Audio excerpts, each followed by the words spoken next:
Good morning students. Today we are going to discuss about chapter number 2 sexual reproduction in flowering plants.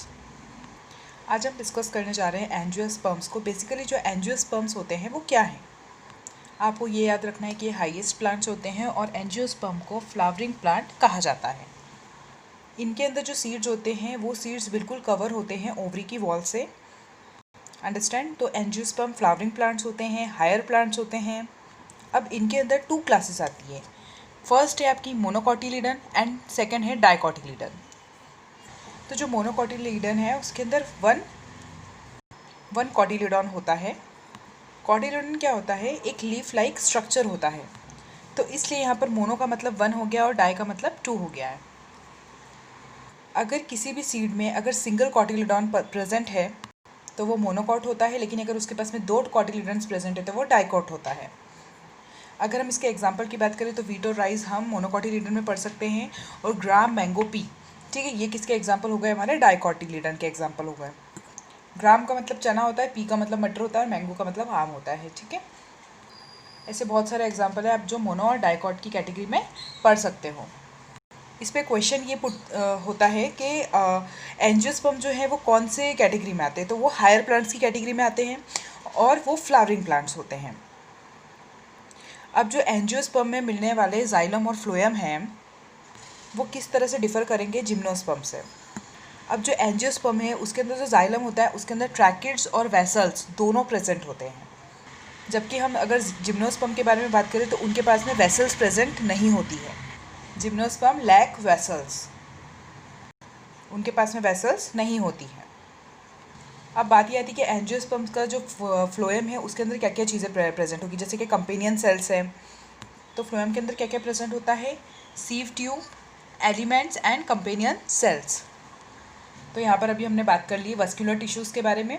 ठीक है, ये सब angiosperm के xylem phloem के अंदर प्रेजेंट होते हैं। अब इसके साथ हम ये देखेंगे what is the characteristics of angiosperm. तो इसमें आता है आपका double fertilization is the characteristics of angiosperm, और जिस साइंटिस्ट ने ये टर्म दी थी उसका नाम है नवेस्टीन। ये जो डबल फर्टिलाइजेशन है ये सिर्फ और सिर्फ फ्लावरिंग प्लांट एंजियोस्पर्म की ही कैरेक्टर फीचर है। अब यहाँ पर हम नेक्स्ट बात करेंगे कि मेल और फीमेल कैरेक्टर्स कौन से होते हैं एंजियोस्पर्म के। अब हम एंजियोस्पर्म को डिटेल में पढ़ेंगे। तो एंजियोस्पर्म के अंदर जो एग्जाम्पल होते हैं वो हमको पता होना चाहिए। जैसे कि वोल्फिया एक प्लांट है जो स्मॉलर है, जो एंजियोस्पर्म के अंदर आता है। अब इनको पढ़ने से पहले भी हमको फ्लावर के स्ट्रक्चर को पढ़ना पड़ेगा कि इसमें मेल और फीमेल कैरेक्टर के नाम क्या हैं। जब हम डबल फर्टिलाइजेशन पढ़ते हैं तो उसमें जो एम्ब्रियो की लेबलिंग है वो भी आपसे पूछी जाती है। अब किसी भी फ्लावर के अंदर कौन कौन से चीज़ें प्रेजेंट होती है? सबसे पहले कि अगर फ्लावर बायसेक्सुअल है तो मतलब उसके अंदर मेल और फीमेल कैरेक्टर दोनों प्रेजेंट है। तो यहाँ पर आपको एक बायसेक्सुअल फ्लावर नज़र आ रहा है। इसके अंदर मेल और फीमेल दोनों ही रिप्रोडक्टिव स्ट्रक्चर है। ये जो है आपका ये मेल रिप्रोडक्टिव स्ट्रक्चर है, जिसको क्या कहा जाता है? स्टैमेन कहा जाता है, या आप बोल सकते हो मेल सेक्स ऑर्गन। अब इसके भी 2 पार्ट्स होते हैं। जो ऊपर वाला होता है उसको हम एंथर बोलते हैं और नीचे की साइड में जो रहता है वो आपका फिलामेंट होता है। इसमें हमको ये पता होना चाहिए मेनली कि प्रॉक्सिमल एंड ऑफ फिलामेंट क्या है और वो किससे अटैच होता है। तो आप इसका आंसर दोगे कि वो थैलेमस से अटैच होगा। अब जो इसके अंदर एंथर होता है वो कुछ इस तरीके से मैंने यहाँ पर एक्सप्लेन किया है, समझने की कोशिश करना। अगर एक लोब है तो सिंगल बोलेंगे उसको, अगर 2 लोब है तो बायलोब बोला जाता है। क्योंकि एंथर में 2 लोब्स होते हैं इसलिए इसको बायलोब्ड कहा जाता है। और हर लोब में 2 चैम्बर प्रेजेंट है। ठीक है, ये एक लोब हो गया और ये यहाँ पर ये दूसरा और ये तीसरा। ठीक है, तो कितने हो गए टोटल? 1 2 3 4। इसलिए इसको क्या बोला जाता है?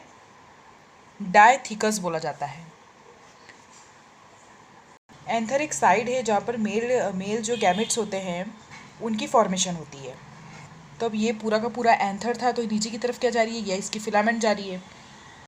अब आप ये देखोगे कि एंथर के अंदर क्या होता है? पॉलन ग्रेन का डेवलपमेंट प्रोसेस चलता है। इसके अंदर क्या होता है? यहाँ पर बहुत सारी लेयर्स प्रेजेंट है। आप इसके जब इस वीडियो को देखेंगे तो आप बुक्स को ओपन करके रखें अपने सामने, क्योंकि उसमें डायग्राम आपको बहुत अच्छे से समझ में आएगा, लेकिन मैं आपको थोड़ा तोड़ कर समझा रही हूँ ताकि उसके अंदर के पार्ट्स आपको अच्छे से समझ में आए। पॉलन ग्रेन क्या करते हैं? मेल गैमेट्स को कैरी करते हैं। ठीक है, तो उनका फॉर्मेशन क्या होता है? कहाँ होता है? इसके लोब्स के अंदर होता है। अब इसके अंदर यहाँ पर 4 लेयर्स प्रेजेंट होती है। इन चारों लेयर के आपको नाम याद होने चाहिए। और सबसे इम्पॉर्टेंट है इनर मोस्ट लेयर, जिसका नाम है टैप्टम।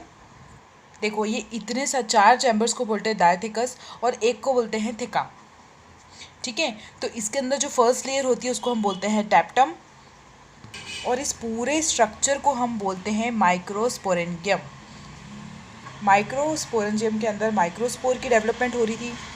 जो टैप्टम होती है वो किसी भी माइक्रोस्पोरेंजियम के अंदर इनर मोस्ट लेयर होती है, और इसके अंदर मेनली किसकी डेवलपमेंट होती है? पोलन ग्रेन्स की डेवलपमेंट होती है।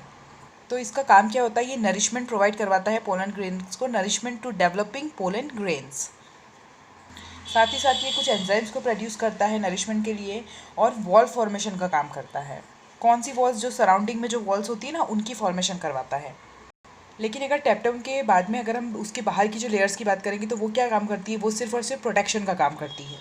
यहाँ पर आप देखोगे कि सभी माइक्रोस्पोरेंजियम के अंदर आपको छोटे छोटे लोब्स नज़र आएंगे। ये एक स्पेशलाइज्ड टिश्यू है जिसको हम बोलते हैं 2N। ये वैसे मैंने यहाँ लिख रखा है, ठीक है, क्या बोलते हैं? 2N।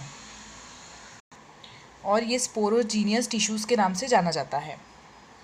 तो स्पोरोजीनियस टिश्यू के अंदर जितने भी सेल्स होते हैं वो डिप्लॉयड होते हैं। सारे डिप्लॉयड होंगे मतलब क्या हुआ? 2N कहा जाएगा। और ये मियोसाइज भी होते हैं, या फिर इनको कहा जाता है माइक्रोस्पोर मदर सेल। ठीक है, तो फर्स्ट क्वेश्चन क्या हुआ कि जो थैलेमस है वो किससे अटैच्ड है? मतलब जो फिलामेंट है वो किससे अटैच है? थैलेमस से अटैच है। ठीक है, फिर सेकंड है टैप्टम का क्या फंक्शन है? तो आपका आंसर ये है कि वो नरिशमेंट प्रोवाइड करवाता है, एंजाइम्स को, सर्टेन एंजाइम्स को प्रोड्यूस करता है, और वॉल की फॉर्मेशन करवाता है। ठीक है, यहाँ आपको समझ में आया हम किसके बारे में बात कर रहे हैं? हम फ्लावर के मेल रिप्रोडक्टिव स्ट्रक्चर के बारे में बात कर रहे हैं। ठीक है, स्टेमिन का एक पार्ट है एंथर, जिसको हमने यहाँ पर डिटेल में पढ़ा है। एंथर के अंदर 2 लोब्स होते हैं जिसको हम बायलोब्स बोलते हैं, लेकिन इसके अंदर आपके 4 क्या रहते हैं? डायथिकन्स रहते हैं, जिसको एक को बोलते हैं डाइट या थीटा बोलते हैं इसको। तो इसके अंदर क्या प्रेजेंट हुए? आपके 4 माइक्रोस्पोरेंजियम प्रेजेंट हुए। ठीक है, जिसको हमने क्या बोला है? स्पोरोजीनियसिस। ठीक है, उसके बाद में यहाँ पे 2N नंबर ऑफ क्या प्रेजेंट है? Microspore mother cell. अब ये जो माइक्रोस्पोर मदर सेल है ये क्या करता है? ये मियोसिस की प्रोसेस करेगा और 4 हैप्लॉइड सेल की स्पोर की फॉर्मेशन करेगा। ये किसकी? 4 स्पोर्स की फॉर्मेशन करेगा, जिन स्पोर्स को हमने पोलन ग्रेन्स का नाम दिया था। ठीक है, क्या करेगा? वो मियोसिस करेगा और 4 हैप्लॉइड स्पोर्स को फॉर्म करेगा। याद रखना, एक मेल गैमेट्स के अंदर 2 पोलन ग्रेन्स होते हैं। तो याद रखना, जब भी माइक्रोस्पोर टेट्रा की फॉर्मेशन होगी, हर एक मेल पोलन ग्रेन के अंदर, ठीक है, 2 गैमेट्स होते हैं। ठीक है, तो टेट्राड का मतलब क्या होता है? 4 हमारे पास में क्या हो गए? माइक्रोस्पोर प्रेजेंट है, और ये चारों माइक्रोस्पोर किस में डेवलप कर रहे हैं? पोलन ग्रेन्स के अंदर। अच्छा, आप मुझे बताइए मेल गैमेट्स और पोलन ग्रेन्स के अंदर कुछ डिफरेंस है या नहीं? ये डिफरेंस है कि मेल गैमेट्स को कैरी करने वाला जो है वो पोलन ग्रेन है, इसलिए हम पोलन ग्रेन को मेल गैमेट नहीं बोलेंगे, हम पोलन ग्रेन को बोलेंगे मेल गैमेटोफाइट। तो ये क्वेश्चन आता है कि मेल गैमेटोफाइट किसे कहते हैं? तो आप बताओगे पोलन ग्रेन्स को कहते हैं। और पोलन ग्रेन की जो आउटर मेम्ब्रेन होती है वो रेजिस्टेंस है, वो हाई टेम्परेचर में, एसिड में, एल्कलाइन में, पीएच में आराम से एग्जिस्ट कर सकती है। तो उसका नाम है स्पोरोपोलेनिन। ठीक है, ये हार्डेस्ट ऑर्गेनिक मैटर है। पोलन ग्रेन्स जो हैं वो 2 स्टेज में हो सकते हैं। वो कौन कौन सी स्टेज है? एक होता है वेजिटेटिव सेल और एक होता है जनरेटिव सेल। ठीक है, अब क्या डिफरेंस है इन दोनों में? आपको ये पता होना चाहिए कि जो वेजिटेटिव सेल होता है वो लार्ज होता है, अबेंडेंट फूड को स्टोर करके रखता है, और वो एक तरीके से न्यूट्रिशन प्रोवाइड करवाएगा। लेकिन जो छोटा सा आपको जनरेटिव सेल्स जो दिख रहा है वो क्या काम करेगा? क्या उसके अंदर कोई डिवीज़न होती है? वो आगे चल के माइटोसिस करेगा और 2 सेल के अंदर डिवाइड हो जाएगा। So this is vegetative cell और दिस इज़ जनरेटिव सेल।